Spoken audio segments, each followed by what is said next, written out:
नमस्कार, आप देख रहे हैं बीबीसी राजस्थान और मैं हूं आपके साथ ईशा सिंह। स्वागत है आपका हमारे स्पेशल मिड डे बुलेटिन में। यहां मिलेगी आपको दोपहर तक की प्रदेश की हर बड़ी खबर। मिड डे बुलेटिन में अब तक की बड़ी खबरों पर एक नजर डालते हैं। क्या है आज खास? भीनमाल में कार ने बुजुर्ग को मारी टक्कर, हुई मौत। गुस्साए ग्रामीणों ने किया रास्ता जाम। उदयपुर में टोल पर खड़ी कार को ट्रेलर ने मारी टक्कर। हादसे में एक की मौत, 5 लोग गंभीर घायल। दहेज प्रताड़ना से पीड़ित महिला ने एसपी से लगाई न्याय की गुहार। भीलवाड़ा एसपी ने दिए जांच के आदेश। भीलवाड़ा में गणपति बप्पा के दर्शन के लिए मंदिरों में जुटी भीड़, लगी लंबी कतारें। गणपति बप्पा मोरिया से गूंजे मंदिर।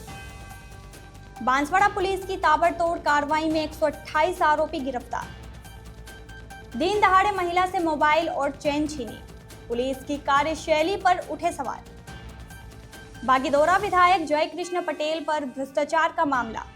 विधानसभा की सदाचार समिति आज सौंप सकती है रिपोर्ट। राजसमंद में प्रयोगशाला जांचों के निजीकरण का विरोध। लैब टेक्नीशियन संवर्ग ने काली पट्टी बांधकर जताया विरोध। कांकरोली पुलिस ने 3 साल से फरार महिला अपराधी को किया गिरफ्तार। पुलिस ने 5,000 का इनाम भी घोषित कर रखा था शातिर महिला पर।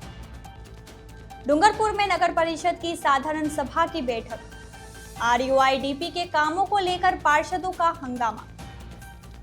दिगंबर जैन समाज के 10 लक्षण पर्युषण पर्व आज से। डूंगरपुर के जिनालयों में उमड़ी श्रद्धालुओं की भीड़। यह थी आज की बड़ी खबरें। अब खबरों को देखते हैं विस्तार से। भीनमाल के पास वंधर गांव में हुए सड़क हादसे में एक बुजुर्ग की मौत हो गई। इस दौरान कार ड्राइवर मौके से फरार हो गया। पुलिस ने मौके पर पहुंचकर शव को राजकीय चिकित्सालय में रखवाया। जानकारी के अनुसार मृतक की पहचान वीराराम 70 वर्षीय पुत्र पद्माजीत चौधरी के रूप में हुई है। घटना दोपहर करीब 1 बजे की है।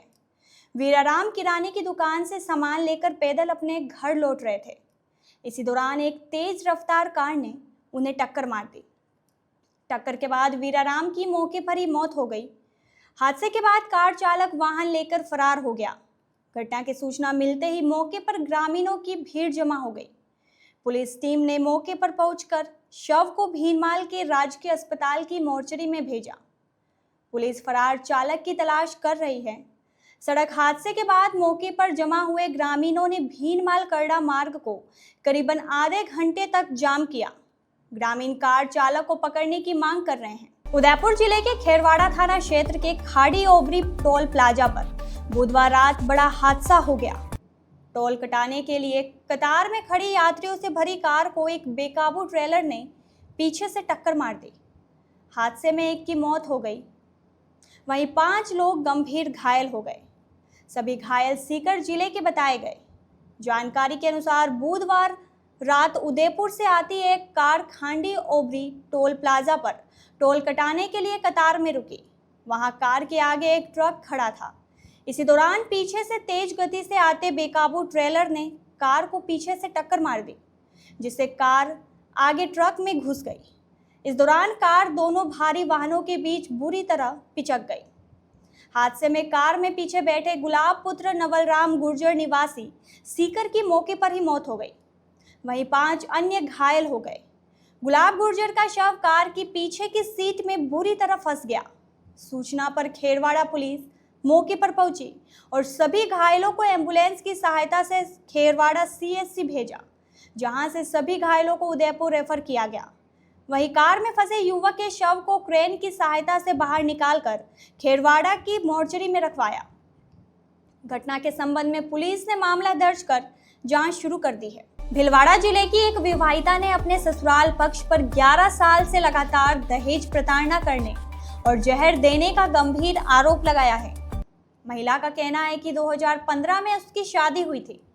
शादी के महज 15 दिन बाद ही ससुराल पक्ष ने दहेज की मांग शुरू कर दी। पिता द्वारा घरेलू सामान से लेकर नगद राशि बैंक खाते में ट्रांसफर करने के बावजूद प्रताड़ना नहीं थमी। पीड़िता के अनुसार बड़ा नंदोई जो सरकारी शिक्षक है, बड़ी नंद, छोटी नंद, सास और ससुर ने मिलकर उसे जहर दिया, जिससे वह आईसीयू में भर्ती रही। जब वह प्रेग्नेंट थी तब भी उसके साथ मारपीट की गई, जिससे उसका गर्भपात हो गया। महिला ने बताया कि भीमगंज थाने में शिकायत करने के बावजूद कोई कार्रवाई नहीं हुई। पीड़िता का कहना है कि उसके ससुराल वाले घर में तोड़फोड़ कर चुके हैं, उसे जबरदस्ती जहर दिया गया और उसके पति को साथ नहीं रहने दिया जाता है। पीड़िता ने कहा कि वर्तमान में उसकी 2 बेटियां हैं। महिला ने आरोप लगाया कि बेटा नहीं होने के कारण भी हो सकता है उसे प्रताड़ित किया जा रहा हो। महिला ने पुलिस अधीक्षक से इस मामले में कार्रवाई करने की मांग की है। वहीं एसपी ने इस मामले में जांच के आदेश दिए हैं। मेरी शादी 5 जून 2015 में हुई थी। उसकी शादी के 15 दिन बाद मेरे को दहेज के लिए परेशान किया जा रहा था और उसके बावजूद जो दहेज उन्होंने मांगा, मेरे पापा मम्मी ने उनको सब ला के दिया। पैसों से लगा के जो घर का सामान वगैरह, राशन पानी सब ला के दिया उनको। पैसे उनके खाते में ट्रांसफ़र करवाए। मैंने पैसे दिए उनको, मेरे हस्बैंड और ससुराल वालों के। मेरे बड़ा नंदोई जी प्रहलाद राय, वो जो गवर्नमेंट टीचर है, मेरी बड़ी ननद आशा देवी, वो और मेरी छोटी ननद लक्ष्मा, मेरे ससुर जी केसरीमल जी, मेरी सास सीताबाई और मेरे जेठ जी किशन खोईवाल, मेरे हस्बैंड जो होमगार्ड में सर्विस है, उनके हॉस्पिटल में सर्विस है, जो वो मेरे को मारने की धमकी देते हैं आए दिन। और मेरे को 3 बार उन्होंने पॉइजन दिया है। मेरी कोई कार्रवाई नहीं हुई है। 2 जून को मेरे को 3 दिन आईसीयू में एडमिट रखा। मेरी कोई भी कार्रवाई नहीं हुई है। मेरे पास सारे प्रूफ हैं उनके खिलाफ। और मेरे को उसके बावजूद भी परसों के दिन मेरे घर में घुस के मेरे सामान तोड़े फोड़े करे। और मेरी सास आए दिन मेरे को मारती है। और मेरी जेठानी जो कहती है तेरे को तेरे हस्बैंड के साथ में नहीं रहने देना चाहती हूँ मैं, तो वो मेरे हस्बैंड को मेरे पास आने नहीं दे रही। आज 1 महीना और 6 दिन हो गए मेरे हस्बैंड को, खाली बीच में 3 दिन आए थे। और अभी मैं प्रेग्नेंट थी तो उन्होंने मेरे साथ मारपीट करी, तो मेरा बेबी मिसकैरेज हो गया। और मैं ना भीमगंज थाने में कार्रवाई करती हूँ, पुलिस को बुलाती हूँ। कोई बीएल मीणा साहब है जो उन्होंने मेरे साथ बदतमीजी करी, उनकी रिकॉर्डिंग मेरे पास है। उन्होंने गाली गलौज करी मेरे साथ और मेरे घर में रात को 11:10 पे आए मेरे घर में। और उसके बावजूद मैंने उनका वीडियो बना दिया है। वो मेरे साथ बदतमीजी कर रहे थे, ड्रिंक करके आए मेरे घर में। मेरे हस्बैंड ने मारपीट करी, सब सामान बिखेर दिया। तो मैंने उनको फ़ोन करा कि आप आके देखे जाओ एक बार, तो उन्होंने कोई कार्रवाई नहीं सुनते। भीमगंज थाना वाला कोई कार्रवाई नहीं सुनता है। मैं वहाँ पे रिपोर्ट देती हूँ, ऑफलाइन भी देती हूँ, ऑनलाइन भी देती हूँ, तो भी मेरे पास कोई कार्रवाई नहीं आती है, न गाड़ी आती है। हमको बोलते हैं गाड़ी आएगी, आप मत जाओ। मैं एसपी साहब का नाम लेके वहाँ पे आती हूँ तो मेरे को बोलते हैं कि हम किसी से नहीं डरते, तेरे को करना हो जो इसके पास जाके कर ले। उन्होंने मेरे को ये बोला है। उनकी सारी रिकॉर्डिंग मेरे पास है और उनका वीडियो मेरे पास है, सब चीज़ें मेरे पास है। और मेरे ज्वेलरी बेच के मैंने बच्चों का खर्चा निकाल रही हूँ। मैं बहुत परेशान हूँ, मैं मजबूरन हूँ। और मेरे को बोलते हैं कि मैं 2 लड़कियाँ होने के बाद, दोनों ऑपरेशन से लड़कियाँ हुई है, तो वो बोलते हैं ससुराल वाले, मेरी बड़ी ननद, बड़े नंदोई जी, मेरी जेठानी और मेरी सास, इन चारों ने मिलकर 2 जून को मेरे को घर नीचे बुला के, मैं नीचे नहीं गई तो मेरे दरवाजा तोड़ के घर में घुस के मेरे को पॉइजन दिया। और मेरे हस्बैंड को फ़ोन किया कि इसको ले जा हॉस्पिटल। मेरी 90% इतनी हालत खराब थी। मेरे बच्चों की वजह से मैं बच पाई हूँ। आज मैं आपके सामने खड़ी हूँ। मेरी कोई कार्रवाई नहीं हो रही है, कहीं भी सुनवाई नहीं हो रही है। आज यहाँ किन से मिलने आए आप? और मैं आज एसपी साहब और कलेक्टर साहब के यहाँ पे पेश हुई हूँ। तो जो हमारे ऐसे समाज के हैं तो वो मेरे को कार्रवाई नहीं करवाने दे रहे, कहते हैं कि हम समाज के। और मैंने समाज के सबके साथ हेल्प मांगी, मेरे समाज वालों के। और एक कोई प्रभु पीटीआई है, वो मेरे घर में तोड़े फोड़े करके गए, आप आके देख सकते हो। मेरे अलमारी तोड़ दी, मेरे बहुत सारे सामान ऐसे तोड़े फोड़े करके चले गए। और वो मेरे को बोलते हैं समाज वाला मेरे जुत्ती के नीचे मेरे पियर में आए। पुलिसकर्मी कौन है जो समाज के हैं जो आपको कार्रवाई करने के लिए रोक रहे हैं? वो अभी जो मैं आई थी तो सुरेश चंद्र, वो बोलते हैं मैं तुम्हारे को बहन बनाता हूँ और मैं कार्रवाई नहीं करने देती हूँ।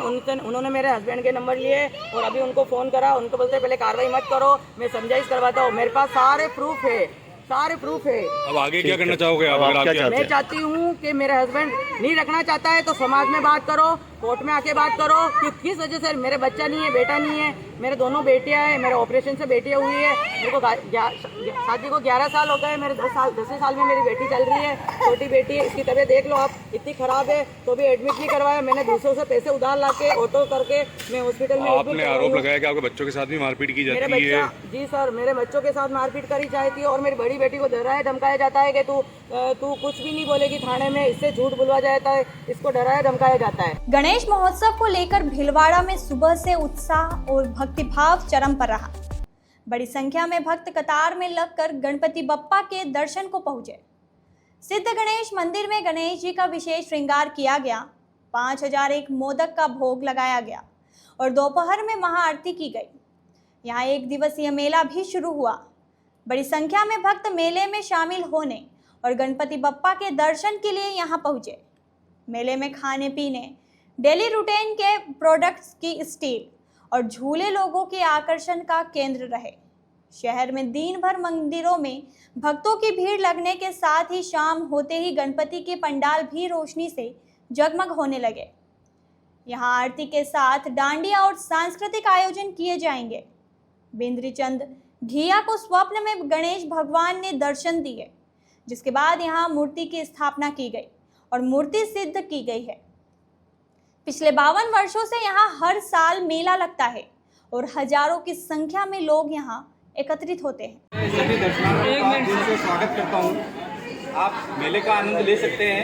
23 अगस्त 2025 का आकर्षक मेला भरा जा रहा है, जो लास्ट 52 वर्षों से मनाया जा रहा है हर्षोल्लास से। महाआरती का आयोजन दिन में 12 बजे रहता है। उससे पहले सुबह 5 बजे से 5100 मोदकों का भोग लगाया जाता है भगवान को। और ये जो है हमारे दादाजी के द्वारा स्वर्गीय श्री मूलचंद जी किया के द्वारा स्थापित की हुई मूर्ति है, जिसको 52 साल कंप्लीट हो चुके हैं और ये एक सिद्ध मूर्ति है। यहाँ आए हुए हर दर्शनार्थी की इच्छा जो है वो पूरी होती है, चाहे वो उसके शादी ब्याह से संबंधित हो, व्यापार से संबंधित हो, किसी भी तरह की जो समस्या लेके आता है वो यहाँ पर उसकी मनोकामना पूर्ण होती है। बांसवाड़ा पुलिस ने जिले भर में चलाए जा रहे एरिया डोमिनेशन अभियान के तहत लगातार तीसरे दिन भी बड़ी कार्रवाई की है। पुलिस अधीक्षक सुधीर जोशी के निर्देशन में हुई इस कार्रवाई के दौरान 128 वांछित अपराधियों को गिरफ्तार किया गया है। पुलिस ने बताया कि अपराधियों पर नकेल कसने के लिए 60 टीमों का गठन किया गया, जिसमें कुल 299 पुलिस अधिकारी और जवान शामिल थे। इन टीमों ने जिले के 282 ठिकानों पर एक साथ दबिश दी। इस अभियान में लूट, डकैती, एनडीपीएस एक्ट और अन्य गंभीर मामलों में फरार चल रहे आरोपियों को गिरफ्तार किया गया। पुलिस की सख्त कार्रवाई से आपराधिक तत्वों में हड़कंप मच गया है। बांसवाड़ा शहर में चोरी की घटनाएं लगातार बढ़ती जा रही है, जिससे पुलिस की कार्यशैली पर सवालिया निशान लग रहा है। चोरों के हौसले इतने बुलंद हो गए हैं कि अब वे दिन दहाड़े भी चोरी करने से नहीं हिचक रहे हैं। हाल ही में कोतवाली थाना क्षेत्र की न्यू हाउसिंग बोर्ड कॉलोनी में बीती देर शाम को एक चौंकाने वाली घटना सामने आई। यहां 2 अज्ञात बदमाश एक महिला बसंती शर्मा के घर में घुस गए। उन्होंने महिला का मुंह बंद कर दबा दिया और उनके गले से करीब 3.5 तोले की सोने की चेन और मोबाइल छीनकर फरार हो गए। जाते जाते उन्होंने महिला को धमकी भी दी कि यदि वह चिल्लाए तो उसे जान से मार देंगे। घटना के बाद पीड़िता बसंती शर्मा ने अपने पति रामेश्वर शर्मा को इसकी सूचना दी। शर्मा ने तुरंत कोतवाली थाने में रिपोर्ट दर्ज कराने का प्रयास किया, लेकिन पुलिस ने पहले मामला दर्ज करने से इनकार कर दिया और सुबह आने को कहा। इस पर कॉलोनी के लोग इकट्ठा हुए और उन्होंने पुलिस के इस रवैये का विरोध किया। लोगों के दबाव के बाद हाउसिंग बोर्ड चौकी प्रभारी वीरेंद्र पाल सिंह ने रात करीब 11:30 बजे लिखित रिपोर्ट ली और कार्रवाई का आश्वासन दिया। गौरतलब है कि इसी क्षेत्र में पहले भी अशोक जैन और धर्मेंद्र चंगेरिया के घरों में चोरी की वारदातें हो चुकी है, जिनका अभी तक कोई खुलासा नहीं हुआ है। इन लगातार हो रही घटनाओं से कॉलोनी के लोगों में दहशत का माहौल है। उन्होंने पुलिस के क्षेत्र में गश्त बढ़ाने को मांग की। लोगों का यह भी कहना है कि क्षेत्र में रात 8 बजे के बाद चोरी छिपे शराब की बिक्री होती है, जिससे देर रात तक नशेड़ी और असामाजिक तत्वों का जमावड़ा लगा रहता है। इस कारण भी क्षेत्र में भय का माहौल बना हुआ है। निवासियों ने पुलिस से इन अवैध गतिविधियों के खिलाफ भी सख्त कार्रवाई की मांग की है। अरे 2 जने आए थे। हाँ। गेट अंदर से बंद नहीं था गेट। 2 जने आए थे। हाँ। सफेद कलर का शर्ट पहन रखा था, रुमाल बांध रखा था मुंह पे। वो एक जना आया अंदर आके कहा कि अंकल जी है क्या? मैंने कहा अंकल जी तो नहीं है यूँ। हाँ। मैंने कहा क्या हुआ है? कुछ सामान देना आई हूँ। मैंने कहा मैं इनको फ़ोन करती हूँ। जैसे फ़ोन करने का कहा तो वो जैसा आया जैसा सीधा अंदर आ गया। मैंने कहा ये क्या है? एकदम अंदर आ गया एकदम। जैसे ही उसने अंदर आके और एकदम आते ही मेरा मुँह दबा दिया वहाँ से। और दूसरा जने का मैं मुँह ही नहीं देख पाई। उसने आते ही मुँह दबा दिया और उसने दूसरा जना था उसने चेन निकाल ली। चेन निकाल ली और मोबाइल लेके और बाहर से गेट बंद करके चले गए। अच्छा। बहुत अच्छा हुआ बाहर से कुंदा बंद नहीं हुआ उनसे, नहीं तो कुंदा बंद कर देते थे। मैं कब की बात है ये भी 7:30 बजे की बात है, 7:30। मोबाइल भी लेके चले गए। सोन्याची किती थी? 3.5 तोले की। तो रिपोर्ट दर्ज कराई? रिपोर्ट दर्ज कराई इन्होंने भी, पुलिस वाले भी आके गए। तो यह थी दोपहर तक की बड़ी खबरें। दिन भर की खबरों को देखने के लिए देखिए हर रात 8 बजे हमारा बुलेटिन बांसवाड़ा पत्रिका, और प्रदेश की हर बड़ी खबरों के लिए रात 9 बजे प्राइम टाइम 8/9। और ऐसी ही तमाम खबरों को देखने के लिए बने रहे हमारे साथ और सब्सक्राइब व फॉलो करें हमारे YouTube व Instagram चैनल BBC राजस्थान को।